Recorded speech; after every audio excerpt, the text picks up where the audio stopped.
এখন কোনো রকমভাবে এরা পথ অবরোধ তুলতে চাইছে না। নওশাদ সিদ্দিকীর কাছে কল লাগিয়েছে পুলিশের তরফ থেকে।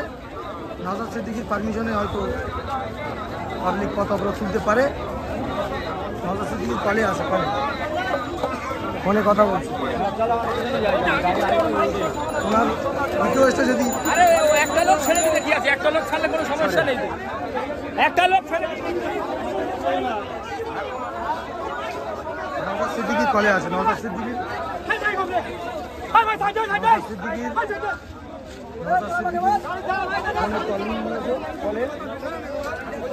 নওশাদ সিদ্দিকীর রিকোয়েস্টে হয়তো অপরাধ তুলতে পারে।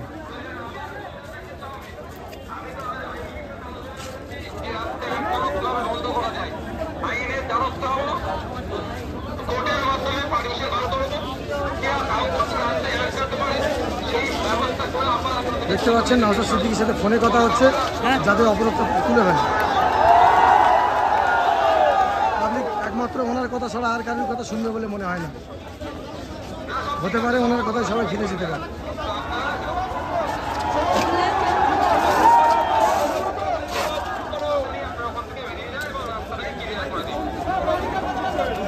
দেখতে পাচ্ছেন নওশাদ সিদ্দিকীর একটা শব্দেতে পুরো বাজার ফাঁকা হয়ে যাচ্ছে, পুরো অপরাধ উঠে যাচ্ছে। আপনারা দেখছেন যা পুলিশের দ্বারা অসম্ভব হয়ে গিয়েছিল সকাল থেকে, সেই একদম কি অবস্থা দেখতে পাচ্ছেন।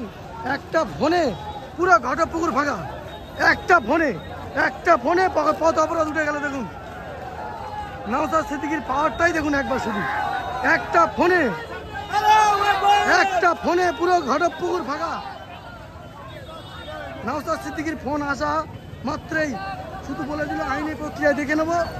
নওশাদ সিদ্দিকীর খাতিরে পুরো ঘটপুকুরের অপরাধ তুলে নিল। দেখুন পাবলিক, হাজার হাজার পাবলিক, কারুর কথা, পুলিশের কথা এবং পূর্বশিল্পে আরও অন্য হুজুরা আছে, তাদের কথা পর্যন্ত শুনিনি। একমাত্র নওশাদ সিদ্দিকী এতগুলো পাবলিককে শান্ত করার মতন ক্ষমতা রাখে। আপনারা দেখতে পাচ্ছেন একদম পুরো ঘটপুকুর সঙ্গে সঙ্গে গাড়ি চলাচল শুরু হয়ে গেছে। পাবলিক দেখতে পাচ্ছেন একদম পুরো ফাঁকা হয়ে গেছে, পুরো ফাঁকা, হাজার হাজার পাবলিক।